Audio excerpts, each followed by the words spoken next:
ಸಿದ್ದರಾಮಯ್ಯ 5 ವರ್ಷ ಮುಖ್ಯಮಂತ್ರಿ ಆಗಿದ್ದರು ಹಿಂದೆ, ಈಗ 2.5 ವರ್ಷ ಆಯಿತು. ಭಾಳ ಅದ್ಭುತವಾದಂಥ ಚಿಂತನೆ ಮಾಡಿರ್ತಕ್ಕಂಥ ವ್ಯಕ್ತಿ ಮತ್ತು ಆ ಒಂದು ಮುಖ್ಯಮಂತ್ರಿ ಆಗುವ ಎಲ್ಲ ಅರ್ಹತೆಗಳು ಇದ್ದು 7 ವರ್ಷದಿಂದ ಮುಖ್ಯಮಂತ್ರಿ ಆಗಿದ್ದಾರೆ.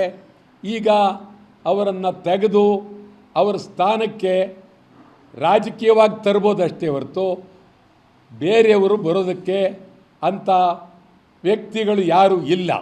ನಾನಂತೂ ಹೇಳ್ತೀನಿ, ಸಿದ್ದರಾಮಯ್ಯನ ತೆಗೆದರೆ ರಾಜ್ಯದಲ್ಲಿ ಭಾರಿ ದೊಡ್ಡ ಕ್ರಾಂತಿನೇ ಆಗುತ್ತೆ, ಹೋರಾಟ ಆಗುತ್ತೆ. ಅದರಲ್ಲೇನು ಬೇರೆ ಮಾತಿಲ್ಲ.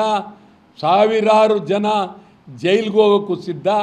ಸಿದ್ದರಾಮಯ್ಯನವ್ರನ್ನ ತೆಗೆಯೋದು ಅಷ್ಟು ಸುಲಭವಲ್ಲ. ತೆಗೆಯೋದ್ರಿಂದ ರಾಜ್ಯಕ್ಕೇನು ಒಳ್ಳೆಯದಾಗೋದಿಲ್ಲ. ಒಂದು ಚಿಂತನೆ ಇರ್ತಕ್ಕಂಥ ವ್ಯಕ್ತಿ, ಅಭಿಮಾನ ಇರ್ತಕ್ಕಂಥ ವ್ಯಕ್ತಿ, 50 ವರ್ಷದ ರಾಜಕಾರಣ, ಶಾಸಕರಾಗಿ ಉಪಮುಖ್ಯಮಂತ್ರಿಯಾಗಿ ಮಂತ್ರಿಯಾಗಿದ್ದಾರೆ.